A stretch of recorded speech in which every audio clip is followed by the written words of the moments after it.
Hey there, friends. Thanks for coming back to the channel. Let's today dive into all things club path. All right, now, all things might be a bit much. We're going to talk about one big area of club path, and today's, theme would be how can we affect change with our club path, primarily through the movement of our trunk, right? So we're thinking about not even manipulating the hands and arms and club too much, and just sequencing the general movements of our body, right? Legs and core here and trunk to kind of either kick things more from inside out or outside in. So let's start by why is path important? So a lot of you might already know this, but the old saying is the face sends it and the path bends it, right? So your club face angle, all this is being measured at the moment of impact. Whether it's open or closed or square will dictate whether it starts out right, left, or straight.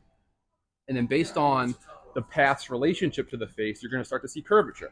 So if they're completely matched up, which is not easy to do with any consistency, you'll see a pretty darn straight shot, regardless of where it started. And then as soon as the face gets inside the path, or the path gets more inside out of the face, you start to see draw. And then as soon as the face is open to the path, or if the path is more outside in where the face is, you'll start to see a fade, right? So what we're not going to talk about today is how to control the club face. I've done other videos on that. I'll do plenty of more videos on that.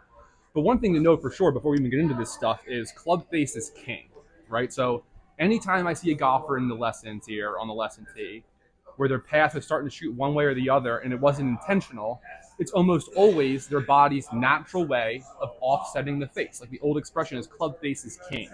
So the classic scenario is, let's just kind of remember here, I did a video not that long ago about the timing of our swing. So on average, we have like this 3/4 of a second, 0.75 to open that face up going back, and only 0.25 coming back down. So simply this idea that you have much more time to open the face in the backswing and close it in the downswing, I believe is a large reason why so many golfers slice it and miss with an open club face.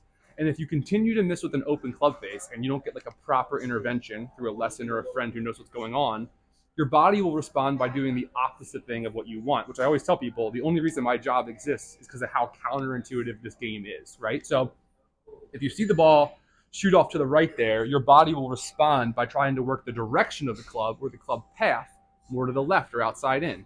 If the face remains open, which it probably would, then it would only slice that much harder to the right. And again, that's why this game is so hard to improve on your own sometimes. So let's get into what we can do with our body to affect change with our club path. And let's start with what most people need, which is to swing more inside out, and then we'll circle back at the end to get more outside in. Because occasionally there are people that are so inside out that they push it and hook it, and obviously we're trying to find the middle. There's a balance here. Okay, cool.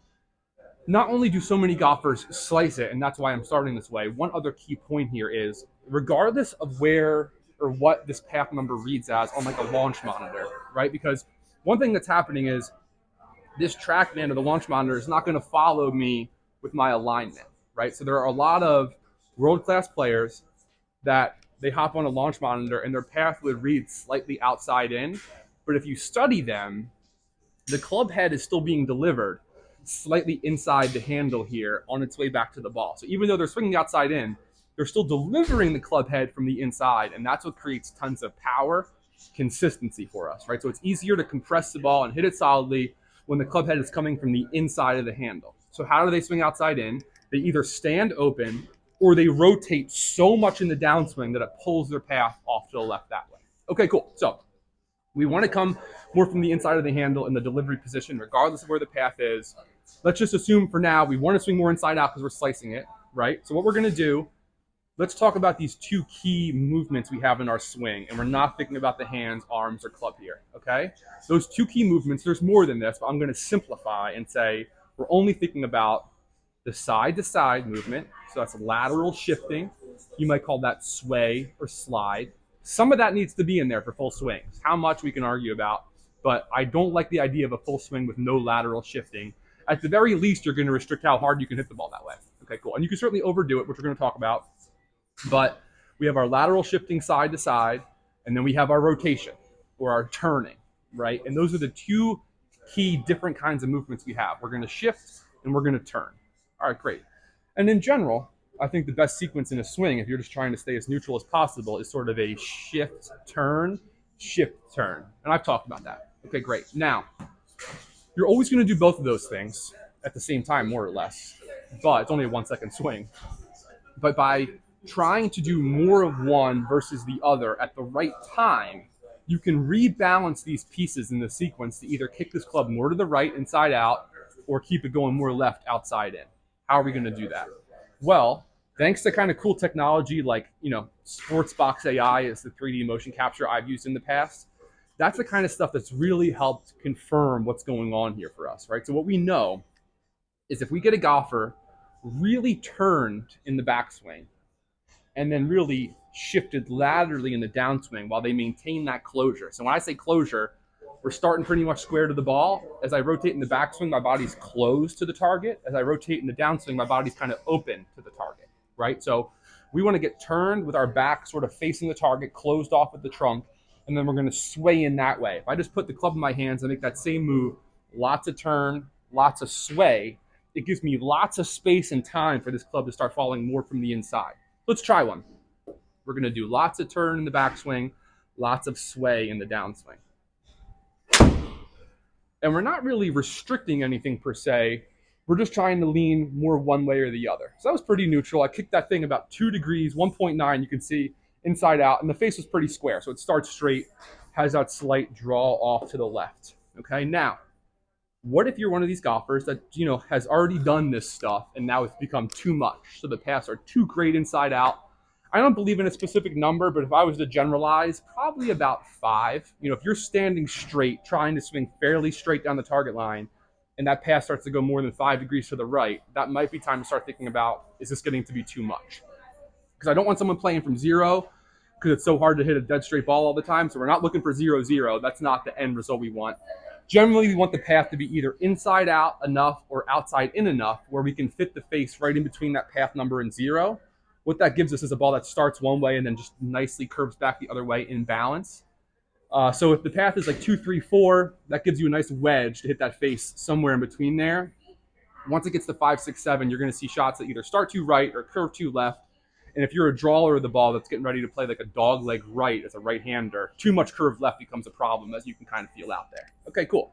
So to get more inside out, I have lots of turn and lots of sway. So you might appreciate now that we're going to do the exact opposite to swing outside in. Again, we're not outright restricting anything. We're just trying to tease more of one versus the other at the right times.